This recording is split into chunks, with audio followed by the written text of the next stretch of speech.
सत्र को हम आगे बढ़ाते हैं, अपने कार्यक्रम को हम आगे बढ़ाते हैं।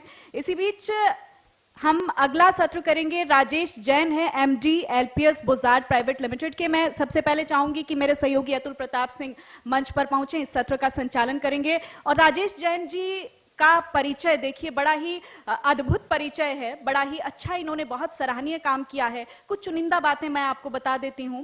इनके उत्पाद देश की बड़ी एमएनसी कंपनीज के द्वारा रेलवे, चिकित्सा उपकरणों, रक्षा उपकरणों में प्रयोग किए जाते हैं। प्रधानमंत्री नरेंद्र मोदी का जो स्वप्न है मेक इन इंडिया, उसके तहत वो लगभग 35 देशों में निर्यात किए जाते हैं। राजेश जैन एक सफल उद्योगपति होने के साथ एक प्रसिद्ध समाज सेवी भी हैं। राजेश जैन कई राष्ट्रीय और अंतर्राष्ट्रीय अवार्ड प्राप्त कर चुके हैं। 2021 में इकोनॉमिक टाइम्स की ओर से मोस्ट प्रॉमिसिंग सीईओ के अवार्ड से इनको सम्मानित किया गया है। जोरदार तालियां। देखिए, परिचय बहुत लंबा है, अगर मैं पढ़ने लगूंगी। बहुत शानदार इन्होंने काम किया है। आपका बहुत बहुत स्वागत है राजेश जैन जी। निश्चित तौर पर बड़ा फलदायी सेशन रहने वाला है बिजनेसमैन के लिए भी, और बहुत सी चीजें हम लोग इस सत्र में जानेंगे। बहुत शुक्रिया सोनल। तो जैसा सोनल ने पहले ही तारुफ करा दिया है राजेश जैन साहब का, जो कि एमडी है एलपीएस बुजार्ड प्राइवेट लिमिटेड के। लेकिन सिर्फ ये कंपनी नहीं चलाते, ये उस मकसद को भी पूरा कर रहे हैं, उस सपने को भी पूरा कर रहे हैं जो कि प्रधानमंत्री ने देखा, मेक इन इंडिया का मैं जिक्र कर रहा हूं। लेकिन साथ में 150 ऐसे क्षेत्र जहां पर इनकी सीधी भागीदारी है। जैन साहब, बहुत स्वागत है इस मंच पर आपका। सबसे पहला यही सवाल कि कोरोना काल में चुनौतियां बढ़ी तो आपने उसको स्वीकार भी किया, और ये छोटी बात नहीं है कि आपकी जो कंपनी से चीजें बनाई जाती हैं वो अलग अलग तमाम कंट्रीज में जाती हैं। मेक इन इंडिया का सपना तो पूरा कर ही रहे हैं आप, लेकिन कोरोना काल में उन गरीबों का सपना भी आपने पूरा किया। 150 ऐसे क्षेत्र जहां पर आप योगदान दे रहे हैं, धार्मिक भी हैं, सामाजिक भी हैं, खेल कूद का भी है, तो रक्षा का भी है। ये कैसे आपने सोचा और कहां तक पहुंच पाए? ये सपना कितना पहले देखा था आपने? सबको नमस्कार। मैं रोहतक से बिलोंग करता हूं और 11 जनरेशन से हमारी फैमिली 400 साल से रोहतक में ही है। तो शुरू तो बिजनेस मेरे फादर ने किया था। सबसे पहले तो मैं आज सबको नरेंद्र मोदी जी की 71st बर्थडे की बहुत बहुत शुभकामनाएं देता हूं। और तो मैं ये कहना चाहूँगा कि सबसे पहले जैसे आपने आत्मनिर्भर भारत की बात करी, और अभी इस वक्त हम 75वां अपना अमृत महोत्सव मना रहे हैं, और जिसमें कि हमने अपनी 75 साल वर्ष हो गए में डेमोक्रेसी को पाए हुए।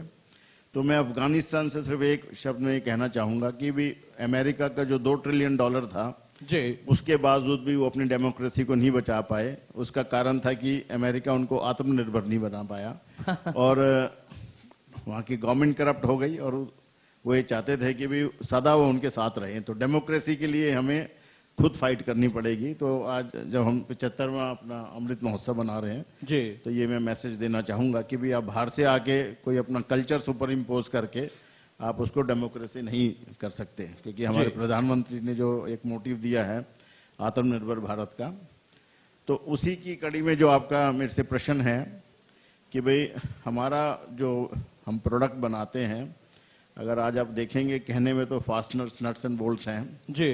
तो मेरे फादर ने 58 में शुरू करा था ये काम रोहतक से, और आज आपकी कोई भी जो आपका चंद्रयान है, मंगलयान है, उसमें हमारा स्क्रू लगा हुआ है। पिछले 20 वर्षों से जितने भी आपकी मिसाइल्स लॉन्च होती है, अग्नि, पृथ्वी, त्रिशूल, आकाश, एक भी ऐसी मिसाइल्स नहीं है। 80-90% में तो हम प्रोप्राइटरी हैं जी। तो हम अपना बोइंग एरोस्पेस को, हनीवेल एरोस्पेस को, अभी कोरोना में भी हमें चीफ मिनिस्टर साहब ने 1 हफ्ते के अंदर परमिशन दी खोलने के लिए जी, क्योंकि हम 20 मेडिकल कंपनीज को, वेंटिलेटर कंपनीज को, आपकी जितनी भी MRI टेबल्स हैं, CT स्कैन्स हैं, उनमें हम स्पेशलाइज्ड प्रोडक्ट्स हम देते हैं जी। तो आप हमारा इस वक्त सबसे बड़ा जो सेगमेंट है वो रेलवेज है। तो आज हमारा आपका जो एल्स्टॉम मेट्रो आप देखते हैं, बम्बार्डिया देखते हैं, जी देखते हैं, तो वो इस वक्त, और उनके जितने सबकॉन्स हैं, तो उनको हम कम से कम 5000 डिफरेंट कंपोनेंट्स देते हैं। तो एक जो ऐसा कोई सेगमेंट नहीं है। मेरे पास आज 2000 कस्टमर्स हैं जो इंडिया में हैं, और जितनी भी ग्लोबल MNCs हैं उनको सर्व करते हैं, और 40 कंट्रीज में, अमेरिका और प्राइमरली यूरोप में पिछले ऑलमोस्ट 40 साल से अपना प्रोडक्ट एक्सपोर्ट करता हूँ। जैन साहब, बीच में रोक कर सवाल लूंगा। जब आपने कहा कि फास्टनर्स, तो बहुत लोगों को शायद ये ना समझ में आए। जब नट बोल्ट आप बोलते हैं तो हिंदी भाषी सभी व्यक्ति को समझ में आ जाता है। हाँ जी, हाँ जी। कितनी भी बड़ी मशीन हो, नट बोल्ट अगर सही से न लगे या फिर ढीले पड़ जाए तो गिरना तय है, टूटना तय है, बिखर जाना तय है। ये सपना आपने जैसा कहा कि 11वीं पीढ़ी है, तो क्या उस वक्त से ही देखा गया था या इसमें आपने अलग से कुछ विजन दिया जिसका लाभ हमारे देश में भी मिल रहा है और बहुत सारी और कंट्रीज को भी आप शायद प्रोडक्ट दे रहे हैं? देखिए, सक्सेस तो मेरी फादर की वजह से ही आज जहाँ भी हम हैं जी। मेरे फादर ने अपने घर के नीचे से 58 में ये कंपनी शुरू करी थी और फिर हिसार रोड में 1966 में उसको एस्टेब्लिश किया था। पर अनफॉर्चुनेटली मेरे फादर की बहुत 57 ईयर्स की एज में डेथ हो गई थी, आज से 31 वर्ष पहले। तो उसके बाद से मैंने इस कंपनी को ग्लोबल बेसिस पे शुरू करा। पूरे हमने वर्ल्ड वाइड इसको हम एक्सपोर्ट्स करते हैं और जो भी पिछले 40 वर्षों में हमारा एक भी प्रोडक्ट का रिकॉल नहीं है जी। तो हाईएस्ट जो सर्टिफिकेशंस हैं वो हमारे पास हैं। अगर कभी आप हमारे कैंपस में भी आएंगे तो जैसे अभी इट्स अ ग्रीन कैंपस पिछले 20 वर्षों से, तो 0 डिस्चार्ज, 100% कोई एनर्जी यूज नहीं होती हमारी बिल्डिंग में। सुबह 9 से 5 बजे तक आपको बिजली की जरूरत नहीं है ऑफिस में।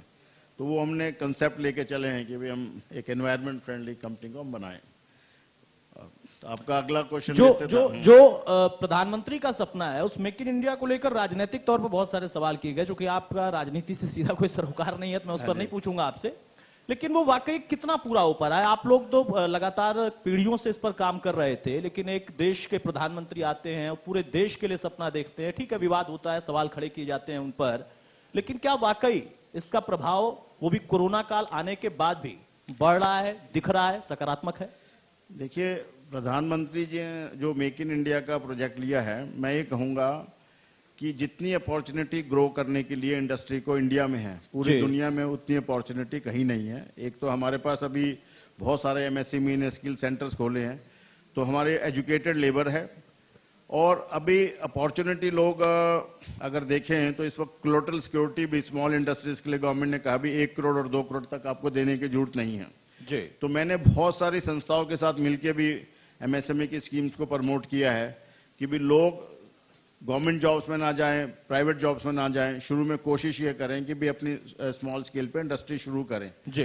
तो अभी अगर अच्छा अपॉर्चुनिटी से लगाएं। हमारे यहाँ शुरू से एक थोड़ी सी प्रॉब्लम ये है, लोग ना पॉलिटिकल इन्फ्लुएंस से या लीगल वे से कंपनी नहीं चलाना चाहते। तो मोदी जी ने आके वो सिस्टम बदला है कि भाई आप किसी ब्यूरोक्रेट के पास ना जाइए फेवर के लिए, ऑनलाइन सिस्टम्स 80% शुरू करें। अगर आप उसको सिस्टमेटिक अगर आप कंपनी चलाते हैं तो आज इवन जीएसटी से हमारी कंपनी की प्रॉफिटेबिलिटी बढ़ी है जी। और ओवरऑल बल्कि जो अभी कोरोना में मिनिस्टर साहब ने भी इससे पहले कहा कि इनकी रेवेन्यू बढ़ गई, तो ये साल शायद हमारे लिए सबसे अच्छा साल होने वाला है 2021 में। तो ग्लोबल डिमांड बढ़ी हुई है, सब चीज़ों की प्राइसेस भी बढ़े हुई है। तो जहाँ भी अगर आप अच्छा प्रोडक्ट बनाएंगे तो हम ये कहते हैं कि भाई चाहे हम रोहतक में हैं, आज रोहतक से पिछले 40 वर्षों से मैं एक्सपोर्ट कर रहा हूँ जी।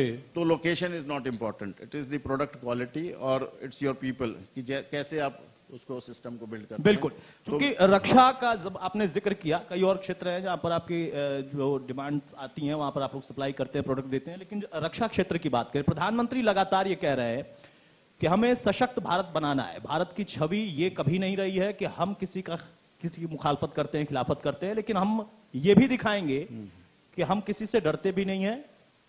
तो वहां पर जो रक्षा डिफेंस सेक्टर है उसकी अहमियत बहुत बढ़ जाती है। बहुत सारे, चाहे वो लड़ाकू विमान हो या फिर अन्य उपकरण हो, उन सारी चीजों को हम बाहर से अन्य देशों से लेकर आ रहे हैं। डिफेंस कॉरिडोर बनने की बात है, उसके लिए काम चल रहा है उत्तर प्रदेश में। क्या इसको लेकर आप लोगों की तरफ से भी कोई प्रपोजल दिया गया है? आप उस क्षेत्र को कैसे देखते हैं और उससे जुड़े हुए रोजगार को कैसे देखते हैं? हमारा तो जो पूरे डिफेंस सेक्टर के साथ हर में ऑलरेडी इन्वॉल्वमेंट है, वीएससीसी में है, एचएएल में है, डीआरडीएम में। हमने आज से 5 साल पहले राफेल में अपना अप्रूवल करवाया था जी। वो एक प्रोसेस स्लो है, पर जो अभी प्रधानमंत्री ने, रक्षा मंत्री ने जो स्कीम्स आ रही हैं जी, तो उसके तहत अभी टाइम लगेगा, क्योंकि वहाँ जो डिफेंस इंडस्ट्री बहुत स्लो तरीके से काम करती है जी। वो उसमें थोड़ी सी रेड टेपिज्म गवर्नमेंट को कम करनी है। इन्वेस्टमेंट्स बहुत ज्यादा हैं, तो अपॉर्चुनिटी जो लखनऊ के पास कॉरिडोर आ रहा है, अलीगढ़ के पास है, हैदराबाद, बेंगलोर, तो उसमें इनॉर्मस अपॉर्चुनिटीज हैं। तो एक बार ही आपको जुड़ना है और आपको क्वालिटी प्रोडक्ट बनाना है, तो कुछ वर्ष लगेंगे। अभी चाइना के मुकाबले हम पीछे हैं उसमें, बट अपॉर्चुनिटीज की कोई कमी नहीं है। कोरोना काल में आपने, आपके तमाम साथ के लोगों ने जमीनी तौर पर बहुत काम किया, गरीबों के लिए राशन की उपलब्धता प्रतिदिन के हिसाब से, सुबह शाम के हिसाब से, वो चाहे वेंटिलेटर पहुंचवाना हो या फिर एम्बुलेंस देना हो। सरकार तो अपना काम कर रही थी, लेकिन आप लोगों ने इंडिविजुअल भी इस पर अपना काम किया। ये मोटिवेशन कहां से आया और या मन में कहां से भाव आया कि नहीं ये करना चाहिए? क्योंकि इंसानियत तो उस वक्त सबकी जगी हुई थी, लेकिन बहुत सारे ऐसे लोग होते हैं जिनके पास होने के बावजूद वो कुछ कर नहीं पाते, लेकिन आप लोगों ने किया। देखिए, मोटिवेशन तो सेल्फ मोटिवेशन ही है। शुरू से मैं पिछले कुछ वर्षों से रोहतक में सब सोशल ऑर्गेनाइजेशन से लगे हुए हैं, और कोरोना के ऊपर मैंने तो फरवरी मार्च से बोलना शुरू करा था जी कि भाई हमें कोरोना से कैसे बचना है, सैनिटाइजेशन के लिए, हैंड वॉशिंग के लिए, सोशल डिस्टेंसिंग के लिए। तो जब अभी फर्स्ट वेव भी आई तो जितने भी सोशल ऑर्गेनाइजेशंस की उनके साथ मिलके हमने सबको पहले खाना दिया। ऑफ कोर्स गवर्नमेंट ने राशन दिया था, जहाँ जहाँ मेडिसिन पॉसिबल थी वो हमने उसको दिया। एक आरटीपीसीआर मशीन भी हमने सिविल हॉस्पिटल को दी, एक cremation ground, electric cremation ground setup करवाया, एक हॉस्पिटल को एक्सरे मशीन दी। तो बेसिकली सेल्फ मोटिवेशन है। बट मैं ये कहूँगा कि भाई we belong to that city of Rohtak. हमने कहा कि भाई उस सिटी ने हमें दिया, we have to give back. तो फर्स्ट इंस्टेंस यही है कि भाई जहाँ से हम पैदा हुए हैं रूट्स हमें नहीं छोड़नी है। बिल्कुल। और जीवन में लक्ष्य ये बनाया है कि we have to give back to the society. चलिए, बहुत अच्छा लक्ष्य है। जोरदार तालियां एक बार बजा दीजिए भाई राजेश जैन जी के लिए।